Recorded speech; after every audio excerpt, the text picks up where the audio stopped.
T. अब देखिए बहुत ही अच्छा टॉपिक एक बना दिया, तो वो है या नहीं है, निकालना नहीं है, घर पे देख लिया होगा आपने उसको। उसी से रिलेटेड एक टॉपिक पढ़ेंगे, बहुत ही अच्छा टॉपिक है जो अपनी शिक्षा के अंदर हेडिंग डालिए नए पेज पर, T Q M in education. T Q M in education, बहुत ही अच्छा टॉपिक है। देखिए T Q M in education, सबसे पहले तो हम टी क्यू एम को जानेंगे और बाद में इसका प्रयोग कहां पर करेंगे, शिक्षा में। तो पहले हमें ये बताओ ये टी क्यू एम क्या है। लिखो हेडिंग डालिए, टॉपिक का नाम T Q M in education. देखिए तीन शब्द है अपने पास, एक तो है टी, टी का अर्थ होता है टोटल, टी का अर्थ क्या है, टोटल। दूसरा शब्द है देखिए हमारे पास क्यू, क्वालिटी, और उसके बाद तीसरा शब्द है एम, मैनेजमेंट। तीन शब्दों से मिलकर हमारा टॉपिक बना है T Q M, total quality management. इसको हिंदी में देखिए हम कहते हैं कुल या समग्र, अंग्रेजी में एक ही नाम है टोटल। दूसरा देखिए क्वालिटी, गुणवत्ता, और उसके बाद आता है मैनेजमेंट, प्रबंधन।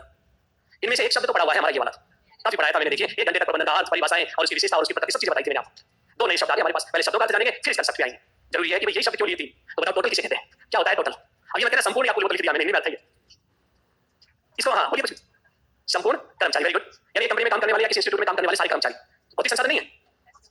भाई संपूर्ण के अंदर देखिए एक संगठन को बनाने में जो भी चीजें हो, चाहे वो भौतिक हो, चाहे वो मानवीय हो या प्राकृतिक हो, या कि हम कहें देखिए मानव द्वारा निर्मित हो, कोई भी प्रकार के हो संसाधन या वित्तीय संसाधन हो, वो सब क्या कहलाते हैं, कुल। इसलिए कहा जाता है ओवरऑल एम्प्लॉय, इसका सामान्य अर्थ लिया जाता है ओवरऑल एम्प्लॉय। सामान्य अर्थ सारे कर्मचारी, कर्मचारी का मतलब जो टॉप बैठा है प्रबंधन करता है, नीचे जो चपरासी है पियोन, सबको शामिल किया जाता है इसके अंदर। ऐसा नहीं प्रबंधन करने वाले ऊपर के लोग होते हैं, जब सब कर्मचारियों को हम शामिल करते हैं इस प्रक्रिया में तो उसे कहा जाता है ओवरऑल एम्प्लॉय। तो ये अर्थ है किसका, टोटल का। लिख लो एक शब्द का। अब आता है इसके बाद देखिए क्वालिटी, इसको परिभाषित करेंगे, इसको लिखो अलग से। ये उतार लिया सबने भाई, दोबारा लिख देता हूं क्वालिटी।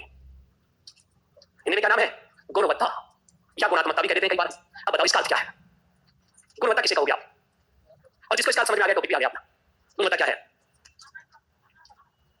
तुलना के आधार पर। बहुत अच्छी बात बोली इन्होंने। अच्छा एक बात बताओ, ये बोर्ड क्वालिटी का है या नहीं है, ये बोर्ड क्वालिटी का है या नहीं है, क्वालिटी का मतलब गुणवत्ता है या नहीं है इसके अंदर। अच्छा ये कुर्सी क्वालिटी की है या नहीं है। अच्छा ये देखिए कौन है मेरे पास, ये क्वालिटी का है या नहीं, किस आधार पे कह दिया आपने कि ये चीज क्वालिटी की है सब, बताओ भी किस आधार पे कहा।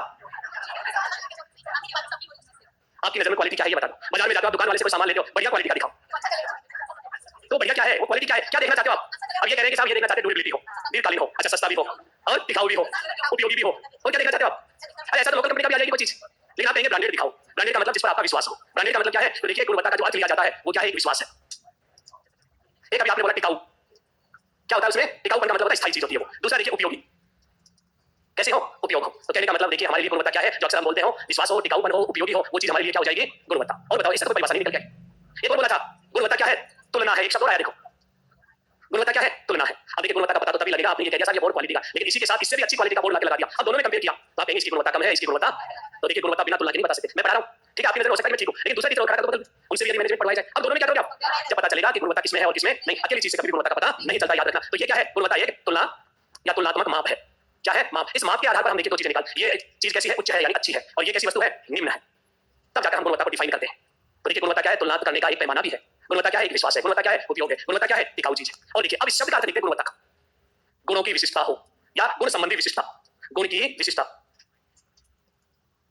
जब कोई सामान लेते हैं हम कहते हैं इसकी विशिष्टता क्या है वो बताओ आप, स्पेशल चीज बताओ इसकी, वो स्पेशल चीज क्या है। तो देखो गुणवत्ता का हिंदी में क्या होता है, गुण की विशिष्टता को जो चीज बताती है वही क्या कहलाती है, गुणवत्ता। ये इसका देखिए शाब्दिक अर्थ है। ये तो वैसे ले रहे थे हम जो हम अक्सर बोलते रहते हैं। अब दूसरी बात आती है, इसको परिभाषित भी किया है देखिए गुणवत्ता। गुणवत्ता को परिभाषित जो किया गया है ग्राहक के आधार पर, इसकी नजर में ये चीज क्वालिटी की है, दूसरा नहीं ये मेरी नजर में तो अच्छा नहीं। अब सब लोगों ने देखिए अपने अपने कपड़े खरीद रखे हैं, सबने अपना पेन ले रखा है, सबने अपना बैग है, कॉपी है, किताब, अपनी अपनी क्वालिटी के अनुसार। हर व्यक्ति की नजर में क्वालिटी अलग है। तो इसका मतलब सीधा सा है, जो ग्राहक कहे वही गुणवत्ता है, जो ग्राहक कहे वही क्या है, गुणवत्ता। जो व्यक्ति की आवश्यकताओं की पूर्ति करे वो क्या है, गुणवत्ता। लिखो अर्थ, विश्वास, टिकाऊपन, उपयोग। दूसरी लाइन में लिखा है तुलनात्मक माप, उच्च और निम्न। और फिर इसका शाब्दिक अर्थ लिखा है, क्या है इसके अंदर, गुण की विशिष्टता।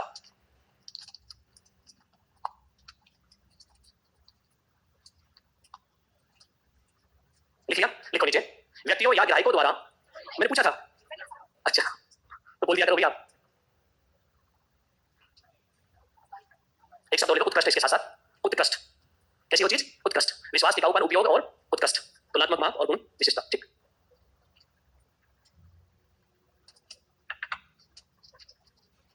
अब तो लिखा होगा, बड़े स्लो लिखते हो हैं। लिखो, व्यक्ति या गायक द्वारा, व्यक्ति या गायक द्वारा गुणवत्ता को परिभाषित किया जाता है। व्यक्ति या गायक, हो सकता है उच्चारण गलत आ रहा हो।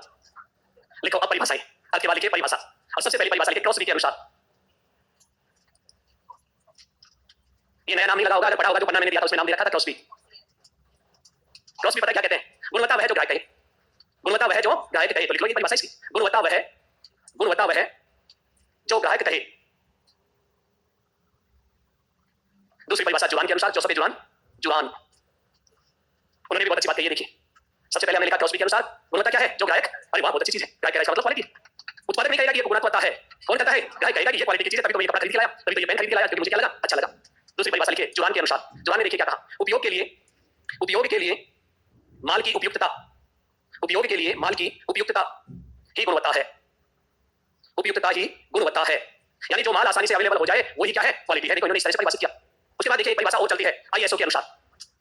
ये मानक है आईएसओ, इंडियन स्टैंडर्ड ऑर्गेनाइजेशन 9000, इसके द्वारा भी परिभाषित किया गया है गुणवत्ता को। देखिए ये भी लिख लीजिए, पहला क्रॉसबी, दूसरा जुरान, एक संगठन द्वारा परिभाषित किया गया है गुणवत्ता क्या है। उस संगठन का नाम क्या है? ISO, Indian standard organisation 9000। तो ये मानक के वो होते हैं, अलग अलग सिंबल्स आते हैं, कई बार देखा होगा आप इस तरह के। तो लिखिए आप इसमें, इन्होंने देखिए इस ऑर्गेनाइजेशन ने कहा क्या है, वो देखिए वस्तु या सेवा के लक्षणों और विशेषताओं का, वस्तु या सेवाओं की लक्षणों और विशेषताओं का वह स्वरूप जिसमें ग्राहकों की अपेक्षित और आवश्यकताओं का समाधान करने की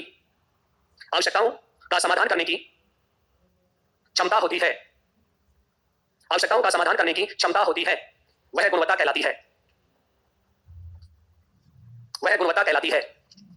तो देखिए सिंपल सा था, यहाँ व्यक्ति की क्या बता रखी है? ग्राहकों की आवश्यकता की यदि पूर्ति करती है, जैसा वो चाहता है अपेक्षित, वैसी यदि पूर्ति करती है तो उसकी नजर में वो क्या है? क्वालिटी। अब देखिए दूसरी बात आती है अपने इसके अंदर, गुणवत्ता को दो तरह से परिभाषित किया जाता है। एक तो जो देखिए सामान बनाता है वो भी देखिए कहता है कि मेरा प्रोडक्ट सबसे अच्छा है, एक वो जो सामान को खरीदता है। तो देखिए गुणवत्ता के मानक दो बताए गए हैं, हेडिंग डालिए, गुणवत्ता के मानक।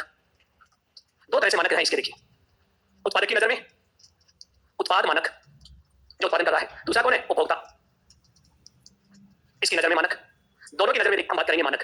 पहले समझते हैं फिर लिख लेंगे कोई भी चीज को। देखिए चलो नाम लिख लो एक बार।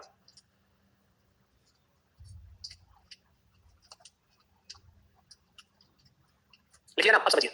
कोई भी व्यक्ति है या कोई भी संगठन है जब किसी चीज का उत्पादन करता है तो उत्पादन करने से पहले पता क्या सोचता है? मेरा प्रोडक्ट ऐसा हो जो मार्केट में किसी ने नहीं बनाया हो।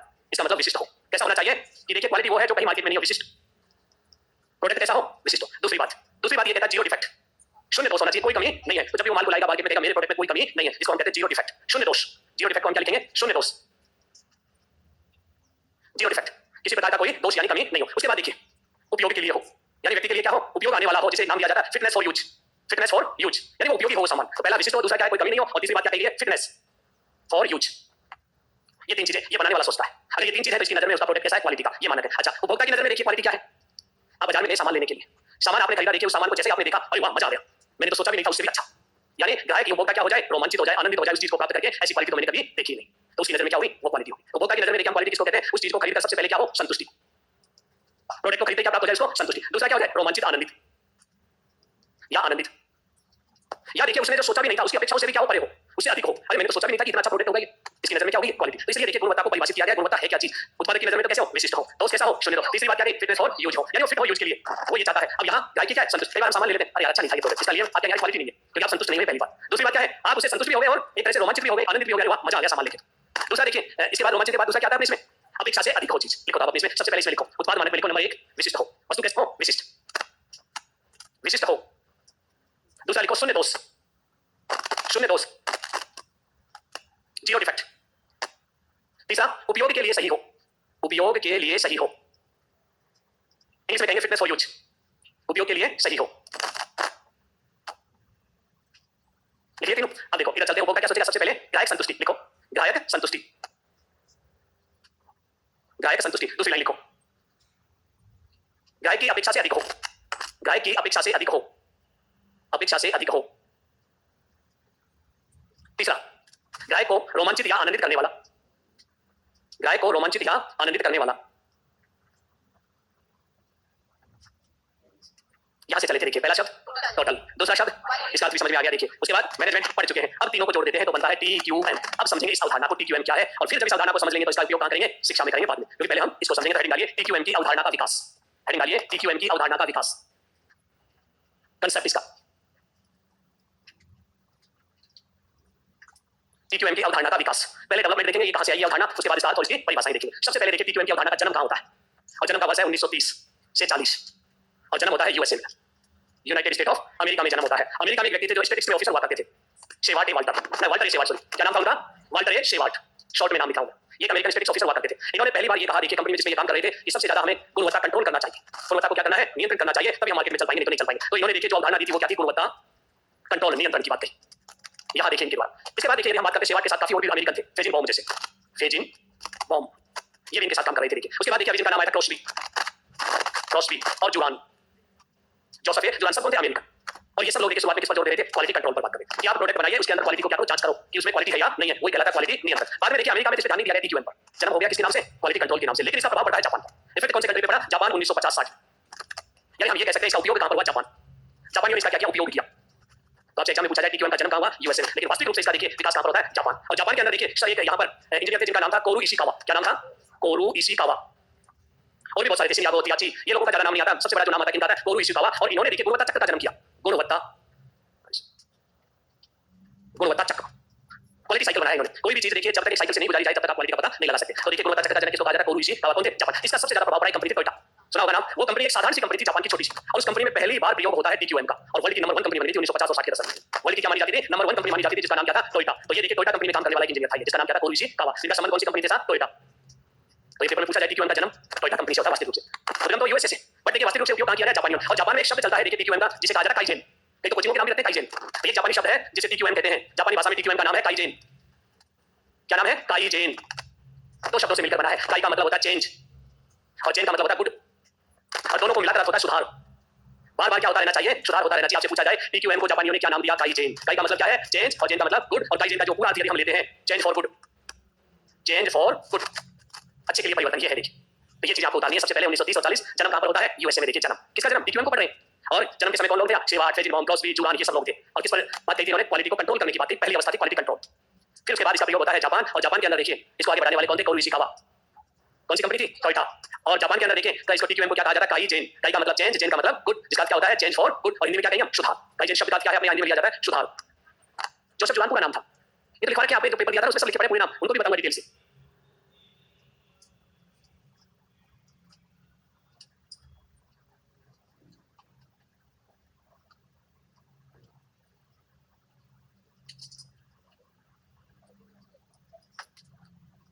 ये जो टॉपिक है ना अपने यहाँ तो आया शिक्षा में, एमए में तो चलता था, ये एमबीए में चलता है, ये सबसे ज्यादा पढ़ाया जाता है एमबीए के अंदर।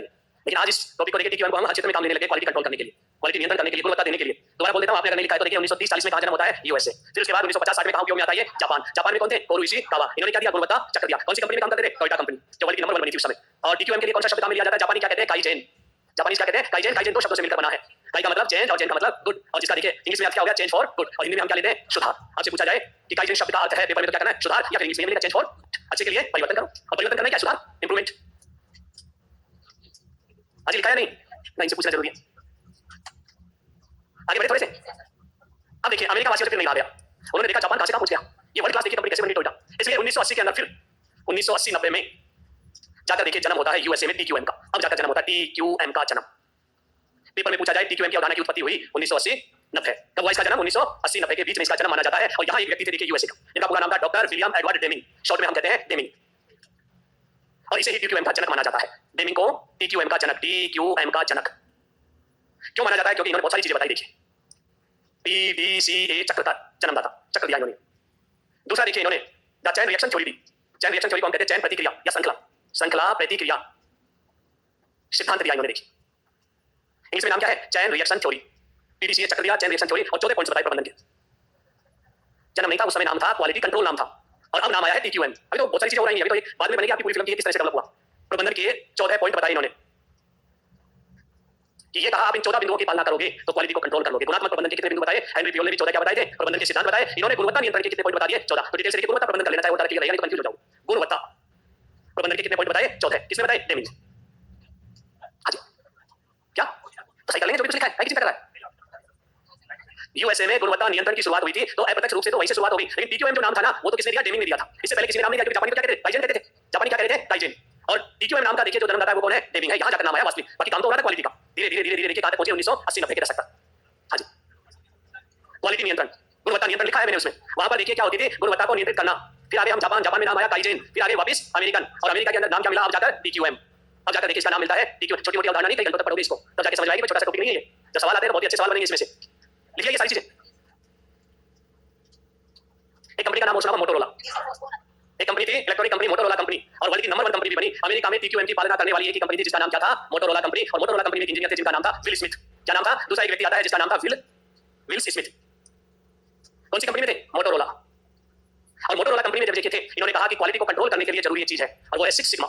क्या बताया इन्होंने? क्वालिटी कंट्रोल करने के लिए 6 सिग्मा। तो क्वालिटी कंट्रोल करने की पद्धति स्टैटिस्टिक्स की, जो लोग स्टैटिस्टिक्स पढ़ के आए हैं उनको पता है 6 सिग्मा कैसे निकालते हैं। पहले होता था 3 सिग्मा, आजकल 6 बार कैलकुलेशन की जाती है जब तक हमारा उत्तर 99.99 नहीं आ जाए। उस पद्धति को हम क्या कहते हैं? 6 सिग्मा। 6 सिग्मा। सिग्मा क्या है? ये तो सिंबल बनाया मैंने। अरे ये मानक विचलन हो, यानी निकालते स्टैटिस्टिक्स स्टैंडर्ड डेविएशन, वही तो होता है। उसके अंदर देखिए विचलन करके क्या वो लगाते हैं। तो ये क्या है? 6 सिग्मा जो पद्धति आई मोटोरोला कंपनी ने अपनाई, और इसके जो जन्मदाता कौन थे? Will Smith. तो पहले तो काम कौन कर रहे थे? डेमिंग, और दूसरे कौन आगे? Will Smith. इन्होंने तो क्या बताया? पीडीसी चक्र, श्रृंखला प्रतिक्रिया सिद्धांत और गुणवत्ता प्रबंधन के 14 पॉइंट, और इन्होंने कौन सा फार्मूला दिया? 6 सिग्मा। तब जाकर वर्ल्ड की नंबर 1 कंपनी बनी। टोयोटा भी खत्म हो गई थी, उससे भी ऊपर पहुंच गया था मोटोरोला नंबर 1। कौन सी कंपनी थी? और तब से ही हमें एक नया नाम मिल गया जिसका नाम क्या है? टीक्यूएम। जब ये कंपनियां सफल हो सकती हैं तो हमारी शिक्षा में देखिए इसका प्रयोग सफल क्यों नहीं हो सकता? इसलिए आज इसका प्रयोग हर देखिए क्षेत्र में किया जाता है, चाहे औद्योगिक क्षेत्र हो, चाहे व्यापारिक क्षेत्र हो, चाहे शिक्षा हो, हर क्षेत्र में हम किसका प्रयोग करते हैं? टीक्यूएम का प्रयोग करते हैं। तो ये है क्या चीज? टीक्यूएम। अब देखते हैं हम इसके अर्थ और परिभाषाएं। ये लिखो, विल स्मिथ। कंपनी कौन सी है? मोटोरोला। क्या दिया? 6 सिग्मा। ये पढ़ना नहीं आया तो ऐसे लिख लेना चाहिए हिंदी में, 6 सिग्मा। आगे आने पर ये सब चीजें लिंक हो जाएंगी एक दूसरे से। देखिए, अरे करवा दूंगा, क्रॉस भी आ जाएगा, जो इसमें लिखा था वो भी सही करवा दूंगा, चिंता क्यों करें? ये लिखा है 1980-90। अब देखिए, एक व्यक्ति थे जिनका नाम था एडवर्ड सेलिस। क्या नाम था? एडवर्ड सेलिस। इन्होंने देखिए टीक्यूएम के विकास की कहानी लिखी है। टीक्यूएम के विकास की कहानी लिखी, और इनकी किताब थी जो बड़ी चर्चित रही, वर्ल्ड फेमस किताब रही थी एडवर्ड सेलिस की, जिसका नाम है देखिए क्या था? TQM in education. नाम ही एक किताब का, टीक्यूएम इन एजुकेशन। और पिछले जो पेपर में सवाल आया था उनकी किताब से उठाया था। इंग्लिश में आती है इनकी किताब, हिंदी में नहीं आती है। ऑनलाइन आप परचेज कर सकते हैं, मोटी सारी किताब आती है। उस किताब को देखिए हम लोगों ने पढ़ा, हिंदी में ट्रांसलेट करवाया लोगों से, तब जाकर इस टॉपिक को तैयार किया। कम से कम 2 महीने लगे थे टॉपिक को तैयार करने। किताब में जो डाला है किसी भी गाइड, किसी भी जगह नहीं मिलेगा आपको इस तरह का टॉपिक। तो किताब अगर आपने परचेज किया तो देखना, लोगों ने टीक्यूएम पे 4 लाइनें लिखी और टॉपिक खत्म कर रखा है। हमने मूल किताब को पढ़ा था एडवर्ड सेलिस की। क्या नाम था जिसका? Total quality management in education. और ये किताब नहीं है, बहुत सारे विद्वानों ने लिखी है इसके ऊपर किताब। तो इनकी जो विकास की कहानी इन्होंने बताई है सेलिस ने, बहुत अच्छे तरीके से समझाई है। तो इसी चीज को देखिए हम और समझ लेते हैं और परीक्षा में याद करने की दृष्टि से। तो एक तो हम कहानी के रूप में पढ़ रहे थे 1930 से लेकर 1990 तक। अब इसी चीज को देखिए एक वर्गीकरण के रूप में देख लेते हैं। टीक्यूएम का विकास, और इस विकास को 2 तरह से देखिए डिवाइड किया गया है। एक तो बर्गमैन के अनुसार, बर्गमैन के अनुसार। दूसरे एक व्यक्ति आते हैं देखिए एडवर्ड सेलिस, सेलिस के अनुसार। इनके द्वारा देखिए जो चरण बताए गए थे इसके विकास के, उनको हम याद कर लेते हैं ICATQM एक फॉर्मूले के रूप में, ताकि याद हो जाए। इनके द्वारा जो दी गई थी अवधारणा ICATQM, वो कहते हैं इससे भी आगे कुछ और है, और वो है कंटीन्यूअस इंप्रूवमेंट CI। इनके द्वारा चरण बताए गए ये, और इनके द्वारा बताए गए चरण ये है विकास के, ICATQM, ICATQM-CI। ये क्या चीजें हैं मैं आपको बताता हूं, पहले उतार लीजिए इनको।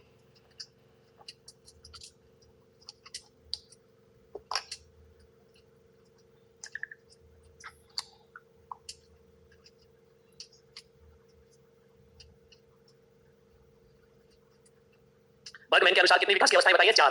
1 2 3 4। और इधर कितनी अवस्थाएं? 1 2 3 4 5।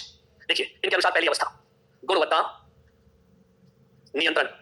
याद देखिए, इंस्पेक्शन को क्या कहेंगे? निरीक्षण। गुणवत्ता निरीक्षण अवस्था सबसे पहले ये कहते हैं। इंस्पेक्शन, इंस्पेक्शन गुणवत्ता निरीक्षण अवस्था पहली स्टेज। आई का मतलब क्या है? इंस्पेक्शन। तो देखिए पहले यूएसए के अंदर अधिकारी नियुक्त किए जाते थे गुणवत्ता की जांच करने के लिए। अभी आप होते हैं इंस्पेक्टर, तो इंस्पेक्शन से क्या बना है? इंस्पेक्टर। क्वालिटी की जांच होती है नहीं होती? तो पहले देखिए वहां पर जांच हुआ करती थी क्वालिटी है या नहीं, जिसमें स्टैटिक्स ऑफिसर लगाए जाते थे। जैसे वाल्टर सेवाट क्या था? स्टैटिक्स ऑफिसर था, वो इंस्पेक्टर था इसके अंदर, स्टैटिक्स विभाग में काम करने वाले। दूसरी अवस्था देखिए, सेकंड अवस्था जो बताई गई है सी का मतलब है कंट्रोल। तो गुणवत्ता नियंत्रण, गुणवत्ता नियंत्रण अवस्था। नियंत्रण को क्या कहेंगे? Control, control. फिर उसके बाद आता ए गुणवत्ता आश्वासन अवस्था, एश्योरेंस। आश्वासन किसे कहते हैं? विश्वास को। कई बार आप जाते हो सामान लेने, मेरी गाड़ी की दुकानदार कहता है ले जाकर तो देखो मैं आपको क्या दे रहा हूं? आश्वासन दे रहा हूं। बाद में क्वालिटी को परिभाषित करने लगते हैं हम ऐसे आश्वासन के रूप में। पहले किसके रूप में था? निरीक्षण, फिर कंट्रोल किया, अब क्या चला? आश्वासन। फिर आता है टीक्यूएम, टीक्यूएम की अवस्था, टीक्यूएम अवस्था। इनके अनुसार 4 अवस्थाएं थी, फर्स्ट, सेकंड, थर्ड, फोर्थ। और पेपर में पता है आपसे कैसे पूछेगा? पेपर में देखिए यही पूछेगा, ये शब्द आएगा इंस्पेक्शन, कंट्रोल, एश्योरेंस और टीक्यूएम को क्रम से लगाओ।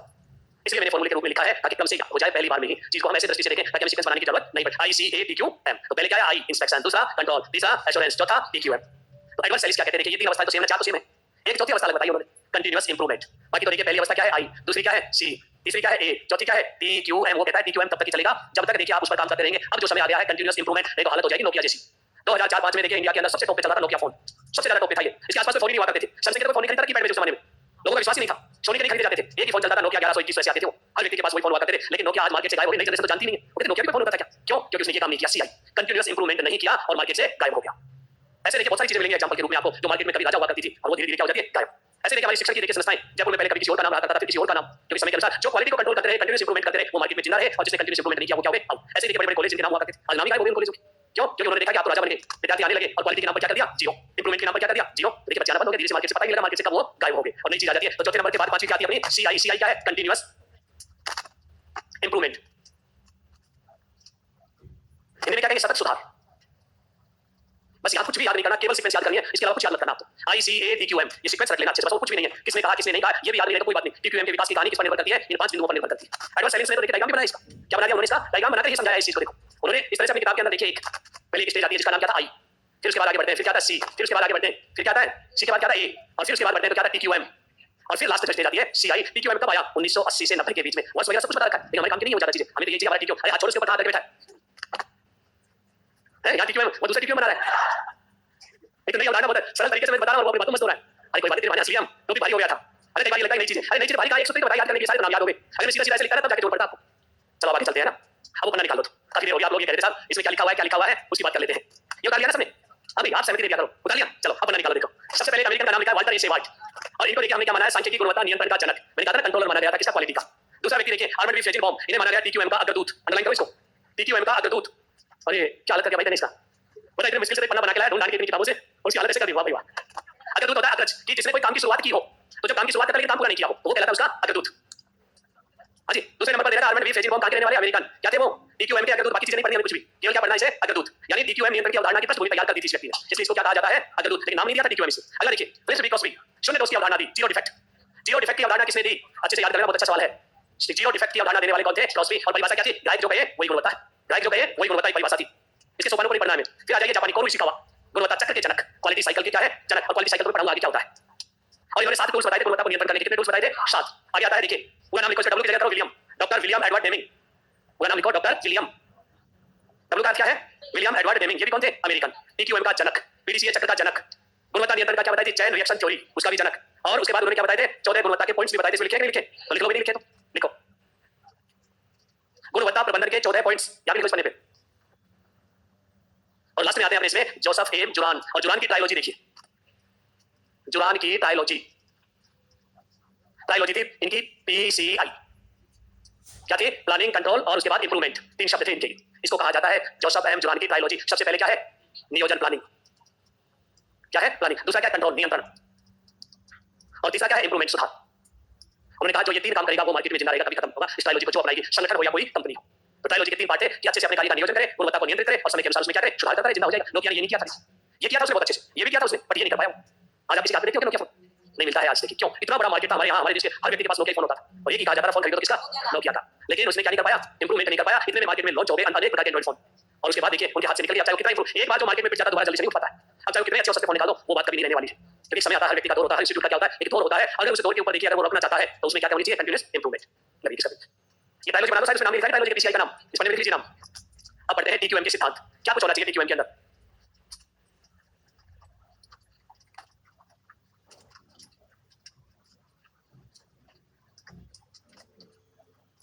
TQM के सिद्धांत, कई विद्वानों ने सिद्धांत कहा तो कईयों ने इनको मूल विचार भी कहा। किसके? TQM के। और ये इतनी सिंपल बातें हैं मूल विचार जो हम यहाँ देखेंगे, TQM के मूल विचार या सिद्धांत।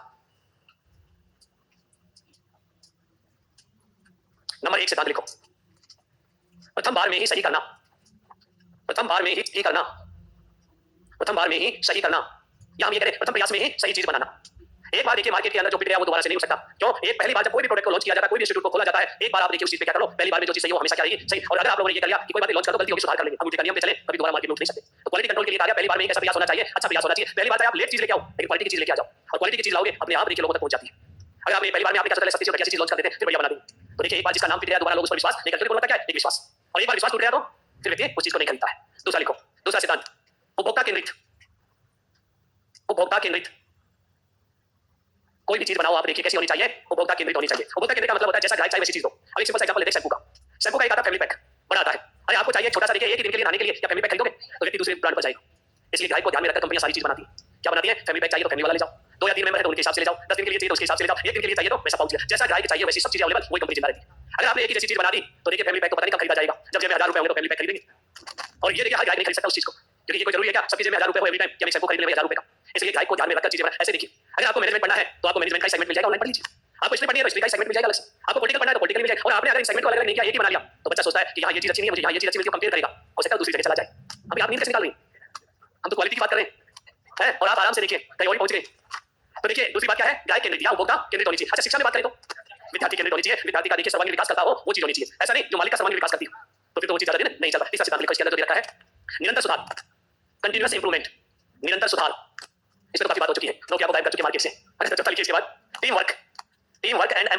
Team work, team work. Empowerment को कहते हैं सशक्तिकरण, एम्पावरमेंट को हम कहते हैं सशक्तिकरण। इसका क्या होता है एम्पावरमेंट का? टीम वर्क तो आता है मिलजुल के काम करना, सारे एक साथ एकजुट होकर काम करना। पता देखिए जब मैं लीडरशिप की ट्रेनिंग देता हूं उसमें एक वीडियो दिखाता हूं, वो वीडियो देखिए यहां तो क्लास इंजीनियरिंग बताता हूं। उसके अंदर क्या होता है कि एक व्यक्ति देखिए गाड़ी को खींचता है, स्कूल का प्रिंसिपल आगे होता है, इतने में दूसरा व्यक्ति आता है देखिए इस गाड़ी के साथ, और वो व्यक्ति देखिए टायर के ऊपर आके बैठ जाता है, और वो देखिए कभी तो प्रिंसिपल का सहयोग करता है, कभी मजे लेता है आराम से, ठीक है। फिर एक व्यक्ति और आता है, उस गाड़ी के ऊपर बैठ जाता है, फिर पहिए पर धक्का लगाता है बैठकर, वो वीडियो बहुत अच्छा है। फिर उसके बाद इतने में एक व्यक्ति और आता है, उस गाड़ी को पीछे खींचता है, पेडल एलिमेंट्स जिनको हम कहते हैं या सोशल एलिमेंट्स से करेंगे। वो क्या करता है उस स्कूल यानी जो संस्था को जो चला रहे हैं, कोई चाहे कम सहयोग करे ज्यादा, लेकिन वो क्या करता है वापस खींचता है, लेकिन उसका कोई सहयोग नहीं करता है, पत्थर उठाता है, वो देखता है इनमें से कौन से व्यक्ति के मालूम पत्थर जो तेरे साथ आ जाए, वो इसके पत्थर मारता है जो देखिए कहां पर बैठा हुआ था, गाड़ी में बैठा हुआ था, तो वो देखिए कभी तो देखिए आनंद लेता था और कभी सहयोग कर दिया करता, उसने देखा ये व्यक्ति टूट सकता है, उसके पत्थर मारता है, वो मना कर देता मैं नहीं आऊंगा तेरे साथ। तो इसका मतलब देखिए ये स्कूल कभी भी नहीं चल सकती इंस्टीट्यूट, क्योंकि टीम वर्क नहीं था। फिर दूसरी गाड़ी आती है, सारे लोग आगे देखिए, चाहे उसमें पियोन हो, चाहे अधीनस्थ कर्मचारी हो, चाहे शिक्षक हो, चाहे लेक्चरर हो, चाहे अपना सारे मिलकर गाड़ी को खींचते हैं, वो कहलाता है टीम वर्क, और वो गाड़ी स्मूथली चलती चली जाती है। कभी हम कहते हैं स्कूल बहुत अच्छा है, क्योंकि इसका स्टाफ भी अच्छा है, सब मिलजुल कर काम करते हैं यूनिटी के रूप में। और जिस स्कूल में लड़ाई झगड़े होते हैं उसकी हालत ऐसी होती है। उनमें से कुछ लोग क्या करते हैं, स्कूल कैसे आगे रन कर रही है, कैसे आगे बढ़ा रहे हैं, खींचो इसको वापस, समाज में जाकर बुराई करना उन चीजों की, और वहां जाकर देखिए बुराइयों को फैलाना, स्कूल की कमियों को देखिए क्या करना, एक तरह से प्रचार प्रसार का माध्यम बनाना। तो वो देखिए टीम वर्क नहीं है। टीम वर्क क्या है, सारे के सारे कर्मचारी मिलकर काम करें तो क्या कहलाता है टीम वर्क। वही कंपनी आगे जाती है, वही इंस्टीट्यूट आगे। दूसरा आता है एम्पावरमेंट। इसका क्या होता है, पूरी क्षमता से कार्य करना। इसका क्या है, पूरी क्षमता से कार्य करना, क्षमता से कार्य करना, यानी आपके अंदर जितनी क्षमता है सब लगा दो आप, तो उसमें आगे बढ़ेगी। अगर आपने अपनी क्षमताओं को देखिए पूरा उपयोग नहीं किया तो उसमें कभी भी आगे नहीं बढ़ सकती। तो चौथा सिद्धांत कौन सा था, टीम वर्क एवं सशक्तिकरण, या हम कह रहे हैं एम्पावरमेंट। उसके बाद अगला लिखिए पांचवा सिद्धांत, गुणात्मक वातावरण या संस्कृति का निर्माण करना। गुणात्मक वातावरण, गुणात्मक वातावरण या संस्कृति का निर्माण करना। इसका क्या अर्थ है, बहुत अच्छा अर्थ है देखिए इसका। देखिए अगर आपने ये कह दिया इस कंपनी का फोन मत खरीदना, मैंने खरीदा था अच्छा नहीं है, एक व्यक्ति दूसरे को कहेगा, दूसरा तीसरे को कहेगा, चौथा पांचवें को कहेगा, लोगों तक ये बात फैल जाएगी। अब ये कल्चर बन गया हमारे अंदर, इस कंपनी का फोन मत लेना, इसके फोन अच्छे नहीं है। और जिस व्यक्ति की जिस संस्था की एक बात कल्चर बन गई, आप नहीं मिटा सकते। कल्चर को मिटाना इतना आसान नहीं है, तो क्यों ने हम पहली बार में हमारी कल्चर कैसे बनाए, अच्छी बनाए, क्वालिटी की बनाए, ताकि हमें मिटाने की आवश्यकता ना पड़े, ब्रांड वैल्यू होनी चाहिए। तो कल्चर का मतलब यहाँ पर क्या है, जो देखिए लोग सोचते हैं, बोलते हैं किसी प्रोडक्ट के बारे में, संस्था के बारे में, वो क्या है कल्चर। अब अपने पास देखिए 11वीं 12वीं के लिए बच्चों के लिए आकाश है, एलन है, उसके अलावा देखिए बंसल हुआ करती थी, रेजोनेंस ऐसे नाम हुआ करता था बंसल का। अब क्या हो गया, टाइगर बंसल बहुत बड़ा ब्रांड हुआ करता था। देखिए उसकी फैकल्टी आगे प्लेन से आया जाया करती थी, इतना बड़ा नाम था कोटा के अंदर जो हम लोग हुआ था। लेकिन देखिए क्या कारण है, आज बच्चा जानता ही नहीं उसको, आजकल वो इंस्टीट्यूट को जानता है, चाहे वो भी वो देखिए, क्योंकि कुछ ना कुछ गड़बड़ रही होगी, या तो टीम वर्क नहीं हुआ, उनके साथियों को साथ नहीं जोड़ा होगा, या उन लोगों ने अपनी पूरी क्षमताओं से कार्य नहीं किया होगा, या देखिए कंटिन्यूअस इंप्रूवमेंट नहीं किया होगा, या आप देखिए एक संस्कृति चल निकलती है, एक बार कोचिंग चल जाओ या एक बार इंस्टीट्यूट चल जाओ, सारी भीड़ नहीं जाएगी। क्यों, क्योंकि कल्चर एक बार एक इंस्टीट्यूट पे जाओ आप बुलाओगे तो भी नहीं आएंगे, क्योंकि मानसिकता में क्या बन गई, कल्चर बन गई। तो लिखो इसके बाद अगला अच्छा सिद्धांत लिखो, शीर्ष प्रबंधन द्वारा नेतृत्व, शीर्ष शीर्ष प्रबंधन द्वारा नेतृत्व क्या है। देखिए जो लीडरशिप का काम करे वो कौन करे, मैन जो मैनेजमेंट करता है उसके हाथ में होनी चाहिए। अगर नीचे वालों के हाथों में दे दी तो खींच के ले जाएंगे इंस्टीट्यूट को साइडों में, और वो इंस्टीट्यूट क्या होगी, हमारी बिखर जाएगी। क्या होगी, बिखर जाएगी। अब लिखिए इसके बाद, ये तो क्या थे सिद्धांत हमारे टीक्यूएम के। फिर लिखो टीक्यूएम के टूल्स, टीक्यूएम के टूल्स या तकनीक, टीक्यूएम के उपकरण या टूल्स या तकनीकी, उपकरण या तकनीकी, कि हम कैसे कौन सी टेक्नोलॉजी को अपनाएं कि क्वालिटी आ जाए। और क्वालिटी का मतलब क्या है, टीक्यूएम। तो देखिए कुछ अवधारणाएं बताई गई हैं जिनको कुछ आप जानते होंगे या नहीं भी जानते होंगे। देखिए एक तो आता है इसमें बेंचमार्किंग, क्या है बेंचमार्किंग। दूसरा है शॉर्ट, एमएड में पढ़ाया जाता है ये टॉपिक, शॉर्ट विश्लेषण। फिर आता है गुणवत्ता चक्र, कोरू इसी का देखिए। फिर आता है पीडीसीए चक्र, नेमिंग का चक्र। फिर आता है six sigma, six sigma, six sigma. अब देखिए इन अवधारणाओं को दिया गया है अलग अलग व्यक्तियों द्वारा। इसका जन्म तो होता है जापान में 1960 में। शॉर्ट की जो अवधारणा है ये देखिए अल्बर्ट हेम्फ्रे द्वारा दी गई थी, अल्बर्ट हेम्फ्रे इसके जनक है। गुणवत्ता चक्र का तो बता ही चुका हूं, कोरू इशिकावा, कोरू इशिकावा जापानी थे ये, टोयोटा कंपनी याद रखना। फिर उसके बाद आता है पीडीसीए चक्र, इसके जन्मदाता कौन है, डेमिंग, विलियम एडवर्ड डेमिंग। और सिक्स सिग्मा के देखिए जन्मदाता है विल स्मिथ या विल स्मिथ। कौन सी कंपनी थी, मोटोरोला। और ये चीजें देखिए टीक्यूएम को कंट्रोल करने की टेक्निक, किसी को बहुत अच्छे से जानना है इनके बारे में, एंड्रॉइड फोन सबके पास है, गूगल बाबा से पूछ लेना, सब कुछ दिखा देगा इनमें। मैं इनकी मोटी मोटी बातें जरूर बताऊंगा, क्योंकि हमारा टॉपिक ये नहीं, इनको पढ़ना। इनको कौन पढ़ते हैं, एमबीए वाले कंपनी वाले पढ़ेंगे कि हम इस पद्धति को अपनाएं तो कैसे कैसे इंप्रूवमेंट करेंगे। अपने यहाँ तो वस्तुनिष्ठ प्रश्न पूछे जाते हैं, कौन सी टेक्नोलॉजी अपने यहाँ काम आती है, कौन सी नहीं आती है, और कौन सा चक्र किसने दिया, ये चीजें याद करेंगे। तो मैं आपको थोड़ी थोड़ी इनके बारे में नॉलेज बताऊंगा एक एक करके। टीक्यूएम के टूल्स या टेक्निक्स, कितनी टेक्निक्स बता दी मैंने, पांच। पांच कौन सी हैं, सिक्स सिग्मा के जनक कौन है। तो आज आप लोगों को देखिए क्या क्या पढ़ा दिया मैंने, जो आप लोगों ने देखिए टीक्यूएम में ये नाम भी नहीं सुने होंगे, बाकी तो अब तक जो पढ़ रहे थे नॉर्मल चीजें थी। आज लिख लिया, लिखो नंबर एक बेंचमार्किंग, एक लाइन लिखो इनके अंदर, क्योंकि याद करने में आसानी रहेगी। बेंचमार्किंग, उत्पादन को मापने का एक तरीका, उत्पादन को मापने का एक तरीका, जिसका जन्म 1960 जापान में हुआ, जिसका जन्म 1960 जापान में हुआ, 1960। इसका मतलब क्या होता है, कई बार आपने देखा होगा ना आईएसआई मार्का लगे रहते हैं, जिसमें क्वालिटी का क्या लगाया जाता है, मार्का वही क्या कहलाता है, बेंचमार्क का, जो कंपेयर करके लगाया जाता है कि बेस्ट क्वालिटी है। दूसरा लिखिए शॉर्ट विश्लेषण, SWOT विश्लेषण। इसको थोड़ा सा समझ लीजिए, क्योंकि हम जब भी देखिए एजुकेशन मैनेजमेंट के लिए जाते हैं तो हमें यही पढ़ाया जाता है ये टॉपिक। शॉर्ट क्या है, शॉर्ट में देखिए दो तत्व हैं, आंतरिक और दो तत्व हैं बाह्य, यानी दो फैक्टर है आंतरिक और दो है बाह्य। तो क्या है देखिए, मैं जॉहरी विंडो बनाता हूं यहां पर, जो मुखोपाध्याय द्वारा बनाई गई थी विंडो, जिसे कहा जाता है जॉहरी विंडो। क्या कहते हैं हम, जॉहरी विंडो। और इस विंडो को जो बनाया था वो बनाने वाले थे प्रोफेसर मुखोपाध्याय। क्या है ये जॉहरी विंडो, देखिए W, दूसरा शब्द ना वो सॉरी एक मिनट, SWOT। कोई भी संस्था हो उसके अंदर ये चार चीजें होती हैं। ये दोनों जो फैक्टर है ये तो कैसे आंतरिक फैक्टर, ये दोनों कैसे है बाह्य फैक्टर है। यानी ये बाहर से प्रभावित होंगे या अंदर से प्रभावित होंगे। एस का मतलब होता है स्ट्रेंथ, स्ट्रेंथ का मतलब होता है शक्तियां। स्ट्रेंथ का मतलब क्या है? हर संस्था में अपनी अच्छाइयां होती है, उसकी क्या होती है? आगे बढ़ाने की शक्तियां होती है। दूसरा है वीकनेस, हर इंस्टीट्यूट में कुछ ना कुछ कमियां रहती है और उन कमियों को क्या करना चाहिए? कम करना चाहिए, अच्छाइयों को बड़ा चढ़ाकर दिखाना चाहिए, तो वो अपने आप संस्था आगे बढ़ेगी। तो सबसे पहले हमें क्या करना है? अच्छाइयों की पहचान करना। दूसरा नंबर क्या है? कमजोरियों की पहचान करनी आनी चाहिए और पहचान करने के बाद क्या करेंगे? अच्छाइयों को तो बढ़ाना है, कमजोरियों को क्या करना है? कम करना है। और ये अच्छाई और बुराई संस्था के अंदर होती है, इसे आंतरिक। बाह्य रूप से देखिए अपॉर्चुनिटी, अवसर। अपॉर्चुनिटी का मतलब क्या है? अवसर। अब आप देखिए उन अवसर की तलाश करनी चाहिए जो अच्छाइयों को क्या कर सकती है? बढ़ा सकती है और कमियों को घटा सकती है। इसके ऊपर कार्य करना है। उसके बाद आता है थ्रेट, चुनौतियां। ये क्या है? चुनौतियां। हर इंस्टीट्यूट में देखिए चैलेंज तो होते हैं काम करने के लिए, उन चैलेंजों का समाधान ढूंढना जरूरी है। और जो देखिए इन चार बिंदुओं के ऊपर एनालिसिस करता है वो संस्था देखिए आगे ग्रोथ करती है और उसी की संस्था को हम कहते हैं टीक्यूएम की पालना, क्योंकि ये टीक्यूएम की क्या है? एक टेक्निक जिसका नाम क्या है? Short analysis. यानी प्रत्येक बिंदु पर विश्लेषण करना। प्राचार्य और स्टाफ मिलकर देखिए अपनी इंस्टीट्यूट की अच्छाइयों को पहचाने, बुराइयों को पहचाने, अच्छाइयों को क्या करें? बढ़ाएं और बुराइयों को कम करें। कब? अवसर के अनुसार। और फिर आइए आपको काम करने में चुनौतियों का क्या करें? समाधान करें, उनका डटकर मुकाबला करें। अगर कोई इंस्टीट्यूट इस चौड़ी विंडो को फॉलो करता है तो उसमें अपने आप ही क्वालिटी आएगी। लेकिन लोग इसको एक्सेप्ट नहीं करते। हमारे अंदर तो कमी नहीं है, हम तो बहुत अच्छे दोस्त हैं, बहुत अच्छा पढ़ा रहे हैं, हो सकता है कमी हो, वो तो कौन बताएंगे? दूसरे लोग भी बताएंगे। जब बैठ के आप डिस्कस करोगे तब पता चलेगा कि आप में कमी है या नहीं है। आपके इंस्टीट्यूट में अच्छाइयां है तो क्या है? आजकल आपने देखा होगा किसी इंस्टीट्यूट में दो चार लोग बहुत अच्छे होते हैं, सॉलिड लोग होते हैं, उनको बार-बार प्रेजेंट किया जाता है। कोई पूछता है कौन पढ़ाएगा, उन्हीं दो चार के नाम बताते हैं सबसे पहले, क्योंकि वो क्या है? स्ट्रेंथ है। उन वीक जो है उनके नाम ही नहीं बताते, चार्ट में नाम ही नहीं आएगा कि ये भी कोई पढ़ाएगा। क्यों? क्योंकि वो वीकनेस होती है। इसलिए देखिए अपने यहाँ पर SWOT, ये क्या कहलाता है? शॉर्ट विश्लेषण। तो लिखो आप इसको सबसे पहले SWOT। एस का मतलब क्या है? ये बना लो चित्र और इसमें लिख लीजिए। स्ट्रेंथ, स्ट्रेंथ को क्या कहेंगे? शक्तियां। स्ट्रेंथ। वीकनेस को क्या कहेंगे? कमजोरियां। अपॉर्चुनिटी क्या है? अवसर। और थ्रेट क्या है? चुनौतियां। ये बनाओ, जोड़ी विंडो का परिचित बना लो आप। जोड़ी विंडो का चित्र किसने बनाया था? प्रोफेसर मुखोपाध्याय ने। हमारे देश में टीक्यूएम पर काम करने वाले यही व्यक्ति थे, मुखोपाध्याय। इनका कल भी एक सवाल और बताऊंगा आपको जोड़ी विंडो के अलावा, आज नहीं बताऊंगा कल। आज टी का मतलब होता है थ्रेट। ये क्या है कि बहुत बड़ी लेसन है, यूनिट है, क्योंकि जोड़ी साहब ने ये विंडो बनाई थी और इसको प्रस्तुत करने वाले थे मुखोपाध्याय जी, इसलिए इसको कहा जाता है जोड़ी विंडो। लेकिन इसका प्रचार प्रसार करने वाले कौन थे? प्रोफेसर मुखोपाध्याय। बस आपको ये चार नाम लिखने हैं। SWOT। पेपर में ये पूछा जा सकता है आंतरिक तत्व कौन से हैं और बाह्य तत्व कौन से, या इनके नाम पूछेगा, आपसे कुछ नहीं पूछेगा। लेकिन मैं तो पूरा लिखवा देता हूं इसके बारे में, क्योंकि घर पे जवाब पढ़े तो आपको ऐसा लगे कि हां कुछ पढ़ा है। एमएड में है ये टॉपिक, अगर किसी ने एमएड किया है तो एमएड में आता है टॉपिक। और यदि कोटा ओपन से एमएड करते हो तो उनकी किताबों में भी रखा है, एमबीए में भी चलता है ये।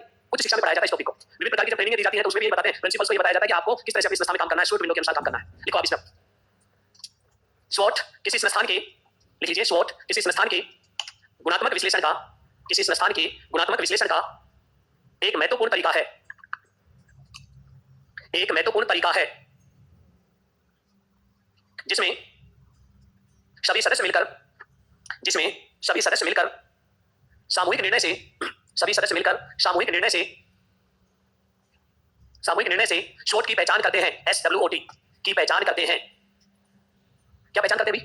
लिख लो आप। बिंदु नंबर 1, संस्थान की शक्तियां क्या हैं? पॉइंट वाइज लिखी जाती है। पहचान क्या करते हैं? लिखो नंबर 1, संस्थान की शक्तियां क्या हैं, यानी इंस्टीट्यूट की स्ट्रेंथ क्या है, शक्तियां क्या हैं। नंबर 2, संस्थान की कमजोरियां क्या हैं, शक्तियां क्या है। दूसरे नंबर पर कमजोरियां क्या है। तीसरे नंबर पर शक्तियों का उपयोग, शक्तियों का उपयोग तथा कमजोरियों को दूर करने के, शक्तियों का उपयोग तथा कमजोरियों को दूर करने के अवसर क्या है, अपॉर्चुनिटी क्या है। शक्तियों का उपयोग तथा कमजोरियों को दूर करने के अवसर क्या है, यानी शक्तियों को बढ़ाएं कैसे और इनको कमियों को घटाएं कैसे। चौथा क्या होगा? डी, संस्थान की चुनौतियां क्या है, संस्थान की चुनौतियां क्या है। इन चार सवालों का क्या किया जाता है? विश्लेषण। उसी विश्लेषण को हम क्या कहते हैं? SWOT, SWOT। ये भी हो गया, ये भी हो गया, ये भी लिख लो। गुणवत्ता चक्र किसका है? क्वालिटी साइकिल, गुणवत्ता चक्र। हेडिंग डालिए गुणवत्ता चक्र, गुणवत्ता चक्र। लिखो जनक किसके? कोरू इशिकावा, जापान। कोरू इशिकावा, जापान। कोरू इशिकावा, जापान। पहले समझ लीजिए फिर लिखा दूंगा 2 लाइन। इसमें भी क्या होता है? देखिए जो चक्र की बात कही गई है इन्होंने, ये कहा है 3 से 12 व्यक्तियों का एक क्या बनाओ? छोटा सा समूह बनाओ जो क्वालिटी के बारे में जानते हो। और उस समूह को काम दो, देखिए जो आपने प्रोडक्शन किया उसकी पहचान करना, फिर उसका विश्लेषण करना, और फिर उसमें अगर कोई प्रॉब्लम आती है तो उनका क्या करना? समाधान करना। इस चक्र के 3 पार्ट है, पहला, दूसरा और तीसरा। इस चक्कर से गुजारो उस चीज को, अपने आप ही उसमें क्या आ जाएगी? क्वालिटी आ जाएगी। इसके लिए उन्होंने 7 टूल्स भी बताई थी, क्या-क्या चीजें काम में ली जाएंगी, कौन-कौन से डायग्रामों का इनका प्रयोग करते हैं। तो इतना ज्यादा हमें नहीं पढ़ना है कि हमें तो ये गुणवत्ता चक्र के जनक दाता कौन है? कोरू इशिकावा। कितने लोगों के समूह की बात कही? 3 से 12। कितने चरण होते हैं? पहचान करना, विश्लेषण करना और क्षमा। लिखो इसमें 2 लाइन। जनक लिखिए, कोरू इशिकावा। लिखो इसमें 3 से 12 व्यक्तियों का एक, इसमें 3 से 12 व्यक्तियों का एक छोटा समूह होता है, छोटा समूह होता है। समूह द्वारा कार्य में आई, समूह द्वारा कार्य में आई, समूह द्वारा कार्य में आई समस्याओं की पहचान, समस्याओं की पहचान करना, कोमा विश्लेषण करना, वह समाधान किया जाता है, समाधान किया जाता है। ये तो था हमारा गुणवत्ता चक्र। बाकी कल पढ़ लेते हैं। विल स्मिथ का 6 सिग्मा। आप एक काम करना भैया, समय मिले ये जो नाम लिखे हैं ना, कम से कम गूगल पे सर्च करके देखना, क्या कुछ मिलेगा आपको, बहुत कुछ मिलेगा उसके बारे में जानकारियां। और उससे आपका ज्ञानकारी क्या होगा? स्थायीकरण होगा इन चीजों से। और इस टॉपिक को हाथ पढ़ के आ जाना घर से, नहीं तो बाद में ढूंढते रह जाओगे याद कैसे करें। क्योंकि एक बार मैं कल रिवाइज करूंगा, एक बार आप घर से समय निकाल कर क्या करें? पढ़ के आ जाएं।